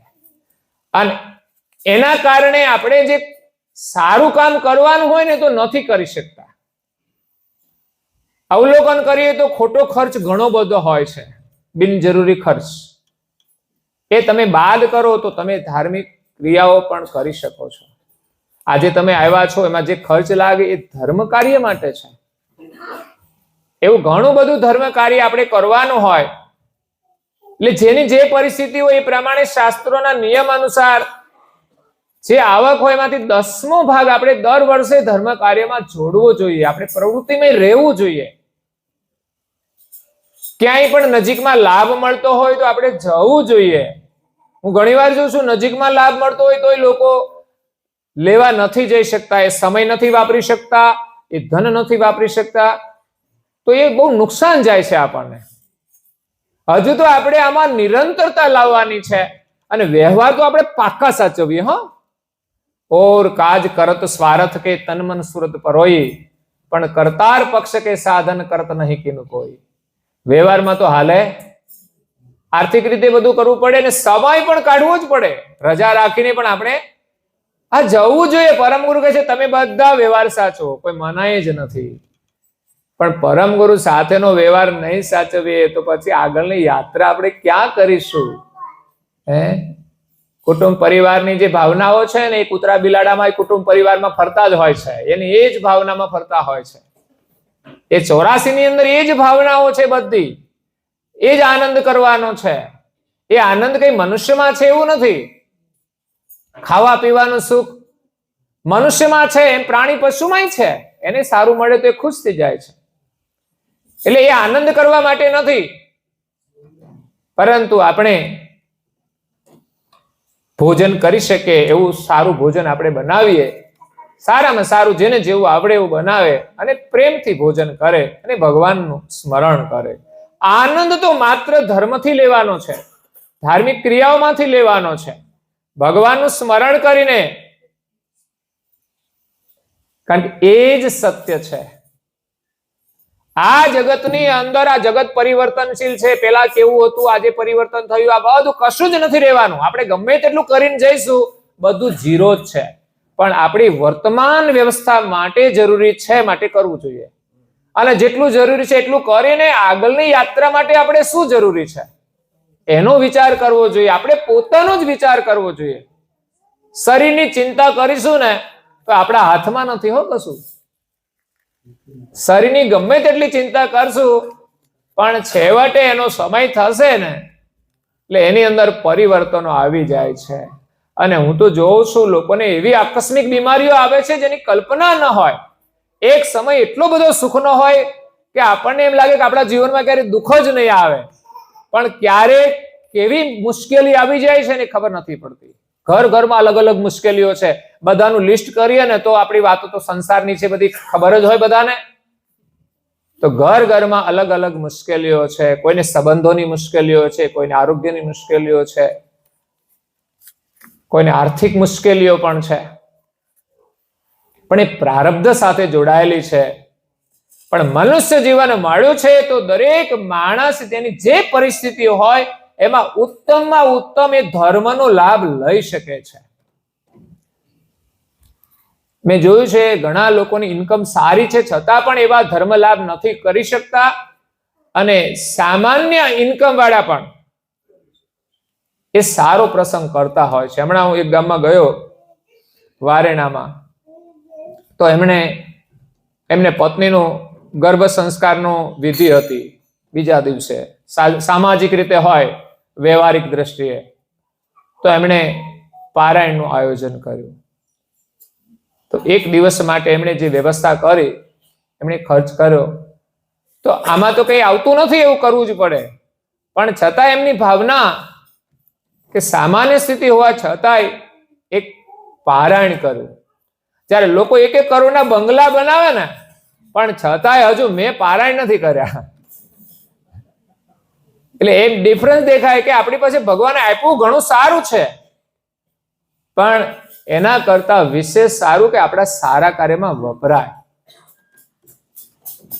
મનુષ્ય જીવન મળ્યું છે એ ભાગ્યશાળી છે, પણ ભગવાનનું સ્મરણ થાય ને તો મહાભાગ્યશાળી છે. એટલે બધો જ વ્યવહાર કરવાનો, પણ ઉર અંતર દ્રઢ કૈવલ મતકા. આપણા અંતરની અંદર એક કૈવલનો મત દ્રઢ થઈ જવો જોઈએ. એને પામવા માટે કે આ જીવન મને એને ઓળખવા માટે, એને પામવા માટે મળ્યું છે. બાકી જે સાંસારિક પ્રવૃત્તિ છે એ જરૂર હોય એટલી કરીએ, અને કરતા કરતાય એને આપણે ન ભૂલીએ એવી રીતે આપણે કરવી જોઈએ. સ્વપ્ન સમાન જાની જગ હેતા. જગતમાં હેત કેવું રાખવાનું કે આ બધું તો સ્વપ્ન છે, આજે છે ને કાલે નથી. સ્વપ્ન સત્ય નથી. સમયની ધારામાં બધું વહી જશે, એ સત્ય નથી. આપણા હાથમાં કશું જ નહીં રહે. આપણે માત્ર નિર્વાહ જ કરીએ છીએ. સમય આપણો ચાલ્યો જાય છે, વધુ સમય. એટલા માટે થોડા થોડા નાના નાના નિયમો આપ્યા છે. બસ થોડી થોડી આપણે શરૂઆત કરીએ. એના પ્રભાવથી આપણે જે સાંસારિક કાર્ય કરીએ ને તો પણ એનો પ્રભાવ રહેતો જ હોય છે. સવારે તમે અડધો કલાક કાઢ્યો હોય કે કલાક, પૂજા કરી હોય, પ્રાર્થના કરી હોય, કે ગ્રંથ અધ્યયન કર્યું હોય, કે ધ્યાન બેઠા હોય, તો એનો પ્રભાવ આપણા દિવસ દરમિયાન રહેતો હોય છે. વળી પાછું સમય મળી જાય તો કામકાજ કરતા કરતા પણ આપણા ઘરમાં એક ઇન્સ્ટ્રુમેન્ટ હોય ને આપણે ભજન ચાલુ કરી દઈએ. અગર તો સવારે ઉઠીએ ત્યારે પણ નાવા ધોવાનું હોય, પણ આપણા વિચારો તો ચાલુ જ હોય, તો ભજન જો સંભળાય ને તો એનો પ્રભાવ જબરજસ્ત પડે છે. સવારમાં વહેલા ઉઠીએ અને જે સારું કામ થાય ને એનું જે પરિણામ આવે એ 9 વાગે ઉઠ્યા પછી નહીં આવે. મેં કાયમ 6:20 રાજકોટ સ્ટેશનના ભજનો કાયમ સાંભળેલા છે. એક દાદા હતા ને રેડિયો રાખતા, 6:20 ને કમ્પ્લીટ ચાલુ કરી દેવાના અને આપણે હુતા હોઈએ અને સંભળાય ને આપણી ઊંઘ ઉડે. અને એ ભજનો એટલા આપણા જીવનમાં આવી ગયા કે આપણે જાગૃત કરી ગયા કે સાચો રસ તો આમાં છે, સાચો રસ તો એમાં છે ને સારો રસ્તો એમાં છે, સાચો રસ્તો એમાં છે અને સાચો રસ પણ એમાં છે. અને એમાં સત્ય જીવન જીવવાનો બોધ છે, માત્ર સાંભળવાનું નથી. અને આજે જો એ નહીં કરીએ, આપણે ભજન આપણા ઘરમાં નહીં સંભળાય, તો આપણા બાળકોને કેમ ખબર પડશે કે આ ભજન છે? એને કેમ રસ પડશે? પછી તો એ દુનિયાના ફિલ્મના ગીતો આ ડીજે ફીજેમાં વાગ્યા કરે, એ અંદર ઘૂસી જાય અને એમાં કૂદ્યા કરે અને એમાંથી બધા દૂષણો પણ આવી જાય. આપણે કેવી રીતે બચાવશું? તો આપણે જાગવું પડશે, આપણા બાળકોને સમજાવવા પડશે અને આપણા ઘરની અંદર એવું વાતાવરણ બનાવવું પડશે. ઘણા ઘરમાં નાના નાના છોકરાઓ એટલા સરસ મજાના શ્લોક બોલે, અમુક ધાર્મિક ક્રિયાઓ કરતા હોય, એનો પ્રભાવ જો એના જીવનમાં રહે તો એ બહારના વાતાવરણથી પ્રભાવિત ના થાય. અને મોટા થયા પછી પણ બધાને આપણે પ્રવૃત્તિમાં સાથે રાખવા જોઈએ, બાળકોને સાથે લઈ જવા જોઈએ. અહીંયા ઘણીવાર ઘણા પૂનમે આવે, પરિવાર સાથે આવે, બાળકોને લઈને આવે, તે બહુ જરૂરી છે. આપણે અત્યારે ધ્યાન ના આપીએ, આપણે ભણવાનું છે, આ છે રે ભણવાનું ચાલ્યા કરજે, એક દિવસમાં હું ભણવાનું બગડી જવાનું, અઠવાડિયું બીમાર થઈ જાય તો અઠવાડિયાની રજા મૂકવી પડે. અને ધાર્મિક ક્રિયામાં મહી બીજ હોય તો કે આપણે રજા નહીં પડે. શું તમને કેમ લાભ મળશે? માનવ જીવન મળ્યું છે. હું તો અહીં મહી બીજ ઉજવાતી હોય ગામના લોકોને કહું, જ્યાં તમે રહેતા હો આજુબાજુ એક દિવસ રજા રાખીને તમારા ઘરે જ થાય છે. બે કામ થશે, ઘરે અવાશે અને લાભ મળશે મોટો. આ બાળકો જોશે નહીં તો ક્યાંથી આ લાભ મળશે? આપણી સંસ્કૃતિ નષ્ટ થતી જાય છે આખા ભારતમાં. તો એમાં જાગૃતિની જરૂર છે. તો એના માટે દેશના વડા છે એ પણ પ્રયાસ કરતા હોય, ધર્મના વડાઓએ પ્રયાસ કરવો જોઈએ અને ઘરના જે વડા હોય ને એમને પ્રયાસ કરવો જોઈએ. એટલે આ જગત છે ને સ્વપ્ન જેવું છે. આ બધું જે કઈ આપણે તો આવીને જતા રહી છે, શરીરે છૂટી જાય છે, વ્યવસ્થા રહીને આપણે ચાલ્યા જઈએ છીએ. પણ આપણે સારા વિચારો કરી, સારા કર્મો કરીને, સારી વાણી કરીને ગયા હોઈએ તો આપણને લાભ થાય છે. બાકી આ બધું સ્વપ્ન જ છે, કશું આપણું છે નહીં, આપણું રહેવાનું નથી અને આખર બધું નષ્ટ જ થઈ જાય છે. કોઈ શાશ્વત રહેવા વાળું નથી. ન શરીર રહેવા વાળું છે, ન મકાન રહેવા વાળું છે, ન સંપત્તિ રહેવા વાળી છે. આવીને ચાલી જાય છે. આપણને મળી, આપણે એનો ક્યાં ઉપયોગ કરીએ મહત્વનું છે. વધારે મળી આપણે ભોગમાં વાપરીને ઉપયોગ કરી દીધો અને ચાલ્યા ગયા, આપણને કોઈ લાભ નથી. આપણને બધું મળે છે પણ એનો આપણે કેવો ઉપયોગ કરીએ છીએ મહત્વનું છે. એટલે પરમ ગુરુએ આપણને 2 મંત્ર આપ્યા છે, એની સાથે આપણે આ રેણી કરણી પાળવાની છે. અને એક દ્રષ્ટાંત પરમ ગુરુ આપે છે, જો કો પુરુષ પકરેહુ બેગારી, વહે તેનું બોજ અંતર નહીં યારી, ત્યો નિજ જન ભુગતહી ભવ ભારા, ઉપલેહી મન નહીં અંતર વિકારા. એક વેઠિયો માણસ હોય કે મજૂરી કરવા વાળો, જે સામાન ઉચકવા વાળો, કે એની પાસે કોઈ ધંધો નથી, તો રેલવે સ્ટેશન ઉપર જાય અને કોઈ શેઠિયા હોય એમની પાસે થોડું વધારે વજન હોય તો એનો માથે વજન ઉંચકી અને એ બીજી જગ્યાએ મૂકી આવે તો એને એમાંથી વળતર મળે છે, જેને કુલી કહેતા હોય છે. પછી દરેક જગ્યાએ એના જુદા જુદા નામ હોય. તો એ બેગારી એટલે બેરોજગાર માણસ હોય છે, એ મજૂરી કરતો હોય છે અને એ વજન જ્યારે ઉચકાવે માથા ઉપર ત્યારે એને કેટલી ખુશી હોય, વિચાર કરો. માથે વજન ઉચકવાનો કોઈને ગમે ખરો ભાઈ? એને તો મજબૂરી છે અને મજૂરી છે એટલે માથે વજન ઉચકીને તો વિચાર કરે ક્યારે સ્ટેશન આવે, ક્યારે એનું સ્થાન આવે, હું માથેથી બોજ ઉતાર. તો સંસારનો બોજ બધો છે. આપણે તો એમ વિચારવું જોઈએ કે ભગવાન આ બોજ મને નીચે ઉતરાવો કઈ. એટલે એમ કહે છે કે તમે આ બધો સંસારનો ભાર છે ને વેઠિયાની જેમ ઉચકાવો, એમાં પ્રીતિ ના રાખશો. એને જે માલ ઉચકાયો હોય ને એ બહુ કિંમતી હોય, વજનવાળો હોય ને કિંમતી હોય, પણ ગમે તેટલો કરોડોનો માલ હોય તો એ મજૂરને એ માલ સાથે કોઈ લેવા દેવા હોતા નથી. એટલે એ તો માથેથી વજન ઓછો થાય એટલે ખુશ થઈ જાય એના પૈસા લઈને. એમ આ સંસારનો બોજ છે, એની અંદર આપણે એને ગમે તેટલું કિંમતી માનીએ પણ આખર એને ઊંચકવાનો મજૂરના જેવો બોજ છે આપણા માથે. આપણને એમાંથી કઈ લાભ નહીં મળે. જે મજૂરને નથી મળતો એ કોનું છે બધું? તો શેઠનું છે. એમ આ બધું છે ને ઉપરવાળા શેઠનું છે, આપણું કશું છે. એટલે માથે બોજ લેવાનો, એ જવાબદારી આવી હોય તો થોડી ઉઠાવવી પડે, પણ એમાં આપણને બહુ રસ ના હોવો જોઈએ. આપણે જાતે માથે ના લેવો જોઈએ. તો એ રીતે આપણા મનની અંદર એનો કોઈ વિકાર ના હોવો જોઈએ, આ માયાનો મોહ ના હોવો જોઈએ. એ પ્રકારે આપણે જો રેણીકણી કરીએ અને પવિત્ર કર્મ કરીએ તો આપણે જે મંત્ર જપ કરીએ ને એ સિદ્ધ થાય છે. કૈવલનું સ્મરણ આપણે કરીએ છીએ તો કૈવલ શું છે? મંત્ર કે જેમાં કોઈ વળ નથી, જેમાં કોઈ મળ નથી, જે નિર્મળ છે એ કૈવલ છે. એ મંત્રનો જપ કરતા કરતા આપણું મન નિર્મળ થઈ જશે, પાવન થઈ જશે. તો આપણને એવી શ્રદ્ધા પણ હોવી જોઈએ, એની પ્રીતિ પણ હોવી જોઈએ અને નિયમથી એ બધું કરવું જોઈએ, તો એનું પરિણામ આવશે. એટલે પરમ ગુરુએ આપણે ભવસાગર તરવા માટે 2 મંત્ર આપ્યા છે. એમાં એક પ્રગટ મંત્ર છે અને બીજો ગુપ્ત મંત્ર છે, જે ધ્યાનમાં બેસીને કરવાનો હોય છે. તો જે રીતે આપણે સમજણ હોય એ પ્રમાણે ધીમે ધીમે અભ્યાસ કરવાનો. આમ તો સીધી સાદી સમજ એવી છે મંત્રની, જે અમર મંત્ર છે એ ધ્યાનમાં બેસીને આપણે જપ કરવાનો છે. ગુપ્ત મંત્ર ગુરુ ધ્યાન ધરપી. આ વર્ષે અમે જે કેલેન્ડર આપ્યું છે ને એ પરમ ગુરુના ધ્યાન સ્વરૂપનું આપ્યું છે. તો વારંવાર આપણને દર્શન થાય ને એમાંથી પ્રેરણા મળે, એના માટે આપણે એ ઘરમાં રાખીએ તો એવી જગ્યાએ રાખીએ કે આપણને આમ મન પ્રસન્ન થઈ જાય. દિવસમાં વારંવાર એના દર્શનનો લાભ મળે અને મન આપણું પ્રસન્ન થાય. એવું સુંદર ધ્યાન સ્વરૂપ છે, શાંત સ્વરૂપ છે. તપસ્વી રઘુરામ મહારાજે ધ્યાન કર્યું, એના ચહેરા ઉપર કેટલી પ્રસન્નતા, ન એને કોઈ તાપ પરેશાન કરી શકે. આપણે સેજ ગરમી થાય તો અકળાઈ જઈએ, તો એની પાસે ભીતરની કેટલી શાંતિ હશે કે બહાર સૂર્યના તાપમાં બેસે તો પણ એના મન ઉપર કોઈ અસર ન થાય. એનું મન ક્યાં એ જોડી દેશે? મન સંસારમાં જોડાયું છે એટલે માણસ દુઃખી થાય છે.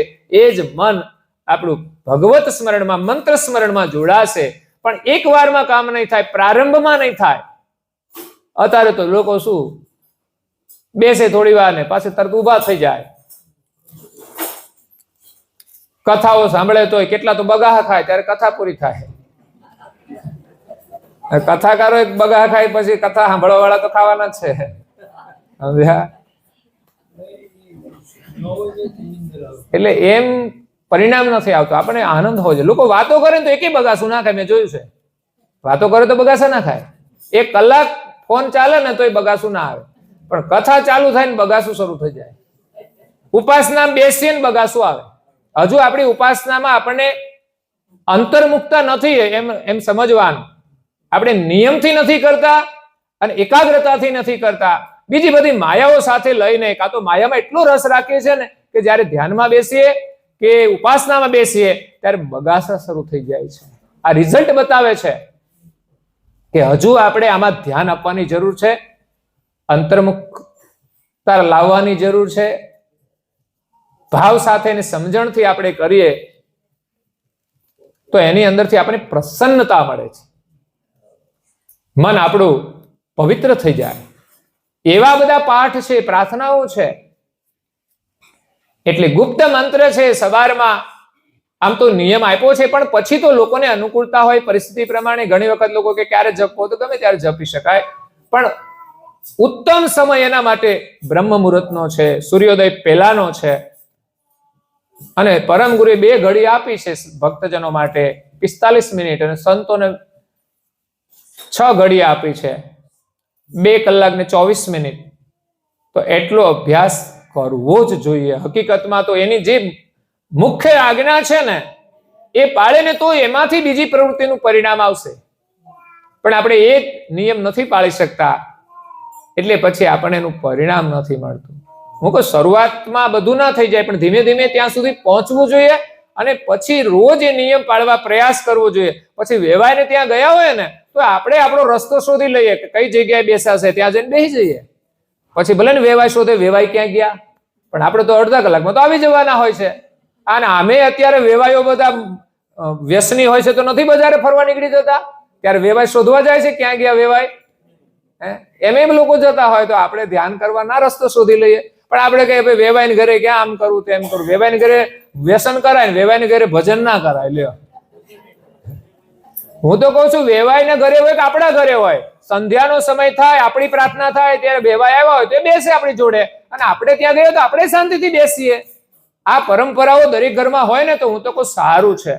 પણ આવું નથી હોતું. વેવાઈ આવ્યા છે ને તો વાતો કરવા આવ્યા છે, એટલે સંધ્યા થાય ત્યારે તો વાતો છોડો. વાતો કરવી હોય તો આખી રાત પડી છે તમારી પાસે.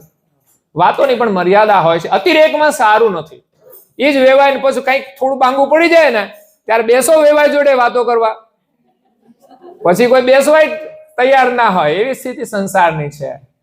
એટલે ધ્યાનમાં બેસવાનું, બેસવાથી અભ્યાસ થવાથી સ્થિરતા આવે છે. એક તો આસનની સ્થિરતા જોઈએ કે જેટલો સમય બેસે એટલો સમય આપણું શરીર સ્થિર થવું જોઈએ. જો પાત્ર હોય ને એ સ્થિર થાય ને તો જ અંદરનું પાણી સ્થિર થાય, અને પાણી સ્થિર થાય પછી જ એમાં પ્રતિબિંબ દેખાય. એમ આ પાત્રને પહેલા તો આપણે સ્થિર કરવું પડે, ને તો એમાંય લોકો આમાં જ થાય છે. મોટા ભાગના મોટા મોટા ધર્મગુરુઓ જોવા ને તો અભ્યાસ કરશો ને તો ધ્યાનની સ્થિતિ પ્રાપ્ત થવી બહુ કઠિન હોય છે. વાતો કરવી સહેલી છે, પણ ધ્યાનનો અભ્યાસ ને એકાગ્રતા આ તુકારામ મહારાજ છે એ પણ બહુ ધ્યાન કરતા હોય છે વિશેષ. એટલે એ અભ્યાસ બહુ મહત્વનો છે. નહીં તો છે ને ભલા ભલા છે ને ગોથા ખાઈ જાય. આ ચહેરાની સ્થિરતા એ સહેજ નીચે ગયો ને એટલે નીચે જવાની શરૂઆત એ આગળ જ ઝુકાવી દેશે તમને. એની પહેલા એકાગ્રતા આપણી દ્રષ્ટિને ખુલ્લી રાખી સામે એક જગ્યાએ સ્થિર કરવાની. પરમગુણનું સ્વરૂપ રાખો કે ભાલતિલક રાખો, આપણી એકદમ સન્મુખ આ ચહેરો 15 મિનિટ સ્થિર રહેવો જ જોઈએ. આપણી દ્રષ્ટિ પણ એમાં સ્થિર રહેવી જોઈએ. પછી આપણે બીજા અભ્યાસે નાસિકાના અગ્રભાગે રાખીને આગળ અભ્યાસ કરીએ તો પ્રકૃતિનો પ્રભાવ એમાં નથી પડતો. પણ એનો અભ્યાસ લાંબા સમય સુધી કરીએ ત્યાર પછી એનો લાભ થાય છે. અને પછી તમે આંખો બંધ કરો ને તો વાંધો ના આવે, નહીં તો આંખો બંધ કરો ને તો સમસ્યા તો છે જ. સ્વપ્નાય આવે, વિચારોય આવે અને ઊંઘે આવે, બે અવરોધ આવે છે આંખો બંધ કરવામાં. એટલે એનો આપણે જે સામાન્ય પરિસ્થિતિ પ્રમાણે, સામાન્ય નોલેજ હોય એ પ્રમાણે આપણે શરૂઆત કરીએ, પછી એ અનુભવ દ્વારા એમાંથી આપણને વધારે જાણવાનું મળે છે. એટલે 2 મંત્ર આપ્યા છે, એનો આપણે નિયમથી જપ કરવાનો, પરમ ગુરુમાં શ્રદ્ધા રાખીને એમના આશીર્વાદથી બસ આપણું જીવન સફળ થાય. આવા અનેક જન્મ સુધી આપણે સ્મરણ કરીશું. ત્યારે આ પ્રકૃતિની જે વાસના છે એ બધી છૂટશે અને આપણી વૃત્તિ નિર્મળ થશે અને આપણને આપણા સ્વરૂપની પ્રાપ્તિ થશે. અને એક જ વિચાર રોજ કરવો જોઈએ કે હું કોણ છું આ શરીરમાં, એને જાણવા માટેનો એક વિચાર જો રોજ આપણે કરીએ ધ્યાન દ્વારા, કે એને નથી જાણતા તો સમજવાનું કંઈ જાણ્યું જ નથી, કંઈ મેળવ્યું જ નથી. અને એની જાણ લઈને પરમ ગુરુ આવ્યા છે અને એ જ આ મંત્રમાં જોડાયેલી છે. મંત્રનો સાર પણ એ જ છે, એમાં જ આપણા સ્વરૂપનો અનુભવ છે, એની જાણ છે. અને એનાથી આપણું સ્વરૂપની ઓળખાણ થશે અને એના દ્વારા જ આપણે ભજન કરવાનું છે, કર્તા સાથે એકતા કરવાની છે, પરમ ગુરુની સાથે એકતા કરી અને કૈવલ ધામની પ્રાપ્તિ કરવાની છે. તો તમે ઘણી લાંબી યાત્રા અને લાંબી સમય ત્યાં પણ સ્મરણની અંદર પણ વધુ સમય બેઠા હશો, પણ સારું કર્યું, લાભ મળ્યો. ત્યાં બેઠા હોય કે આગળ પાછળ સાંભળવા મળ્યું હોય, જેટલો સમય બેસાય શરીરની સ્થિતિ પ્રમાણે બેસાય, પણ ત્યાં ગયા, ઘર છોડીને તો આવ્યા ને તમે, એ ત્યાગ ભાવના છે. એટલે અહીંયા તમને યાદ આવે તો તમે ઘરનું કશું કરી શકવાના તો, એટલે એટલા ઘરથી દૂર આપણે રહીએ ત્યારે અનુભવ થાય છે અને ત્યારે જ આમાં મન લાગે છે. નહીં તો આ કથા તમારે યુટ્યુબરે આવતી હોય પણ તમે ઘરે નહીં સાંભળો. કેમ? ત્યાં ઘર નજીક હોય એટલે કામકાજ બધા હોય, પણ ઘણા લોકો લાભ લેતા હોય છે. જેને જેને સમય ને ભાવના ને અનુકૂળતા છે ને એ બધા લાભ લે છે. એટલે આપણે એમ માનવાનું કે અહીં ભલે આપણે જેટલા બેઠા હોય એટલા, પણ બીજા બધા લે છે જેની ભાવના છે, જેના ભાગ્યમાં છે, એ તો લાભ લે છે. પરમ ગુરુ આવ્યા તો આખા વિશ્વને બોધ આપ્યો છે, પણ લેવા વાળાએ લીધો, બાકીના બધા ફર્યા કરે. એટલે આપણે આપણું કામ કરવાનું છે ને જેની ભાવના હશે એનું પણ કામ થશે. એટલે પરમ ગુરુનો જે આ ગ્રંથોનો બોધ છે ને એ જેમ જેમ વિસ્તાર થાય એમ પ્રયાસ કરજો. પેલા આપણા જીવનમાં, આપણા પરિવારમાં અને આપણા અનુયાયી વિભાગમાં જેટલા લોકો નજીકમાં હોય, અઠવાડિયે, 15 દિવસે, 1 મહિને એકવાર મળી શકતા હોય ને, તો અનુયાયીનું સંગઠન એવું હોવું જોઈએ કે સમૂહ ક્રિયાઓ પણ થવી જોઈએ. પછી આપણે કે સમય મળતો નથી, પણ આ બધો કોના માટે સમય આવ્યો છે?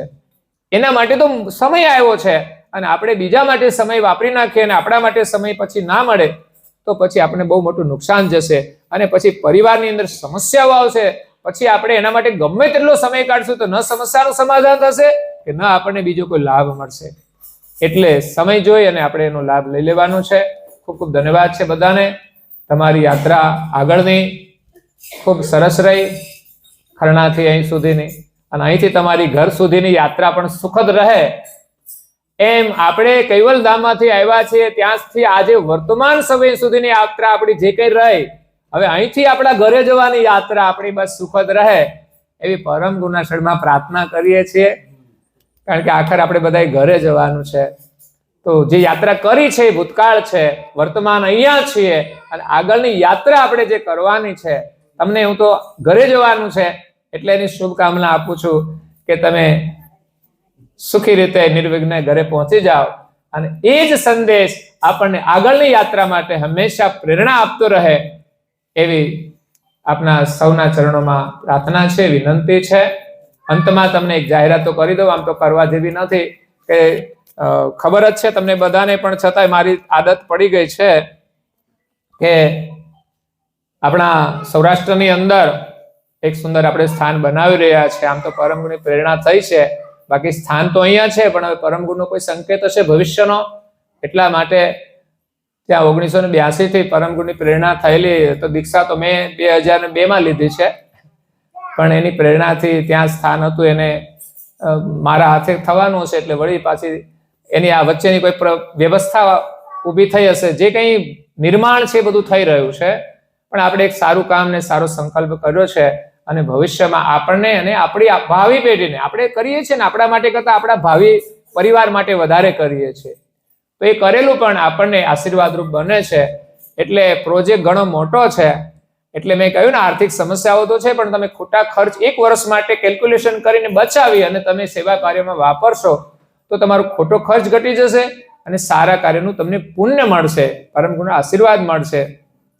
જેટલું આપણા ઘર બનાવવાનો આનંદ હોય ને એનાથી વધારે આનંદ આપણે પરમ ગુરુનું કોઈ સ્થાન બને ને આપણું છે, અને આપણે દર્શન કરવા જઈએ ત્યારે આપણે ગૌરવપૂર્વક દર્શન કરીએ અને આપણને પરમ ગુરુના દર્શન થાય. આપણું કઈ સુકૃત છે ને એ આપણને દર્શન કરાવે છે, આપણી કઈ ભાવના છે એ દર્શન કરાવે છે. એટલે 2-3 વર્ષ હજુ લાગશે, 3-4 વર્ષ, પણ થોડા થોડા કરીને મેં કીધું છે બધાને કે તમે જે ત્રણ આપણે વિકલ્પથી મદદ કરવાની. એક તો તમારી પરિસ્થિતિઓ એ પ્રમાણે, બીજું આપણો જે પ્રોજેક્ટ છે એને અનુરૂપ, દરેક કાર્ય હોય એને અનુરૂપ બધા લોકો સહયોગ આપતા હોય. પછી 3જા નંબરમાં તમારી જે ભાવના હોય એ પ્રમાણે તમે તમારું યોગદાન આપી પરમ ગુરુના આશીર્વાદ પ્રાપ્ત કરજો. અને બીજી બધી જાહેરાતો તો આમ તો આવતી જ હોય છે કે જે 25,000 રૂપિયાના દાતાઓ છે એમનું નામ ત્યાં લખવાના છે. 25-50 લાખથી ઉપરના જે બધા હશે, અને એ બધાને એક પરમ ગુરુની જે આ મૂર્તિ સ્વરૂપ છે, બધાને લાખ રૂપિયાના દાતાઓને 25,000 વાળાને એક બેઠું સ્વરૂપ ને બધી અમે આપતા હોય છે, એટલા માટે કે એમણે પરમ ગુરુના શરણમાં અર્પણ કર્યું છે. તો અમે એને બીજું શું આપીએ કે એમને પરમ ગુરુના દર્શન થાય પ્રસાદી રૂપે, અને એને આશીર્વાદ રૂપે એ આપીએ કે જેથી આખા પરિવારને આશીર્વાદ મળે. એવો એક સંકલ્પ કર્યો છે. પ્રમાણે આ કાર્ય આગળ વધી રહ્યું છે. 1 કરોડનું કામ અમે કર્યું છે, અને હજુ 2 કરોડનું કરવાના છે. એ પહેલું લક્ષ્ય છે. બાકીનું તો ભવિષ્યમાં તો ત્યાં થતું રહેશે, અને પરમ ગુરુ બધાને જે પ્રેરણા કરતા રહેશે એ પ્રમાણે કાર્યો થતા રહેશે. પણ આ પહેલા ચરણની અંદર આપણો જે સંકલ્પ છે એ એટલો પૂરો થાય એટલે પરમ ગુરુ ત્યાં બિરાજમાન થાય. બાલ સ્વરૂપે તો અમે સ્થાપના કરી છે, ગામમાંથી જે સ્થાપના હતી એ મંદિરમાં પધરાવ્યા છે, પણ મૂળ આપણો જે મંદિરનો ધ્યેય છે એ સ્થાપના આપણી 2-3 વર્ષ 4 વર્ષ પછી થશે. તો એ આપણું કાર્ય, એક સંકલ્પ પૂરો કરવો છે. એમાં પરમ ગુરુ તમને બધાને ખૂબ શક્તિ આપે અને તમે પણ તમારી રીતે, તમારી પરિસ્થિતિ અનુસાર એમાંથી બચાવ કરીને, ખોટી રીતે ખર્ચ બચાવીને પણ તમે પરમ ગુરુના શરણમાં વાપરશો તો તમને જે પાછું મળવાનું છે, આજે જે મળ્યું છે એ પણ આપણા કરેલા કર્મનું જ ફળ છે, અને આજે કરીશું એનું ફળ પણ આપણને ભવિષ્યમાં મળવાનું છે, કઈ વ્યર્થ જતું નથી. તો આ રીતે આપણે બધા સહયોગ આપતા રહેજો. ઘણા બધા શરૂઆત કરી દીધી છે. આમ તો ખજૂરી ગામ છે એના ઘણા બધા ભક્તોએ ભૂમિપૂજનથી શરૂઆત કરી છે. એમ દરેકને પોતાની અનુકૂળતા પ્રમાણે મેં કહ્યું છે, હજુ કામ ચાલે છે. તમારી ઈચ્છા થાય ત્યારે લખાવજો આજે, પણ પછી તમારી જેમ થાય એમ આપજો, જેવી તમારી અનુકૂળતા. પણ તમે કાઢજો કંઈક ને કંઈક, વર્ષમાં સંકલ્પ કરીને થોડું થોડું કાઢીને, એક એક રૂપિયો કાઢીએ તોય વર્ષના 365 રૂપિયા નીકળે. એવી રીતે રોજના 10 રૂપિયા કાઢ્યા હોય તો એ પ્રમાણે આપણે ભેગા કરી શકીએ છીએ. વ્યસનોમાં લોકોને રોજના 50 રૂપિયા જતા હોય તો એ માણસ જો બચાવી લે ને તો કાયમને માટે વ્યસન છૂટી જાય અને એટલો એને ફાયદો થાય. આપણે તો સેવા તો 1 વર્ષની માગવાના, પછી જે બેનિફિટ એ તો તમારું જ છે, અને તમે સારા કાર્યમાં વાપરો એ મહત્વનું છે. બસ આજ અમે તો આ પ્રસંગ કર્યો અત્યારે, ત્યારે ઉઘરાણી કરી છે, માગણી કરી છે પરમ ગુના કાર્ય માટે. બાકી તો કાર્યો ચાલતા જ રહે છે. કેટલા વર્ષો થયા, આજે હમણાં 2027માં 25 વર્ષ થશે દીક્ષાના. એમાં પહેલી વખતનો પ્રોજેક્ટ અહીંયા કર્યું ત્યારે અમે બહુ જાહેરાત જનરલ નહોતી કરી, ગામના લોકોએ અને જ્યાં પ્રવાસ કરતા હતા એ લોકોને ખબર હતી, એ પ્રમાણે એમણે બધાએ સહયોગ આપ્યો. બધાના દાતાઓના પાછળ નામ પણ છે.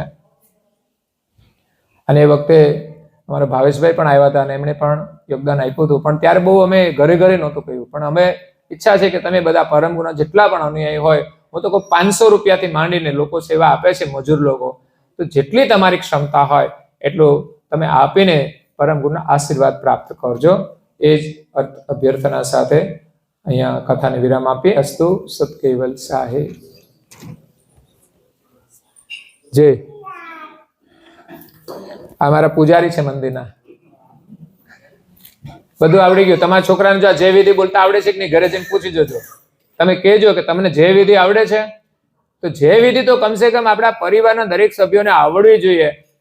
એટલે હું તો બધાને ઘરે કોઈ પણ પ્રસંગમાં પારાયણમાં જાઉં, એના સભ્યોએ જ જય બોલવાની. અમને આવડે છે બધું, પણ તમારે શું કરવાનું? હું કહું દિવસમાં 1 વાર સવારે ને 1 વાર સાંજે તો કમસે કમ પગે લાગે ત્યારે બોલવું જોઈએ ને. તો આપણે આ બધું શીખવું જોઈએ કે ના શીખવું જોઈએ? તો હવે તમારી જાગૃતિ રાખવી જોઈએ, લાવવી જોઈએ.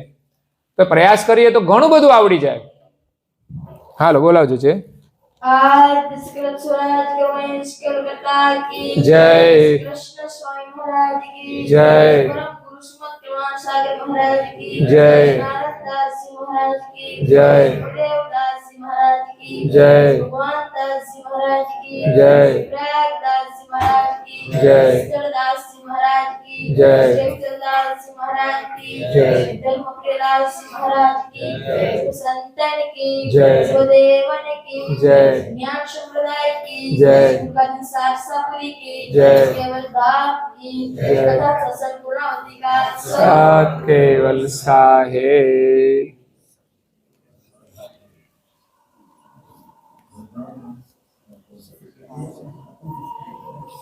કેવલ હંસો સત કેવલ સાહે. બાજુ બાજુ સૌને સત કેવલ સાહે.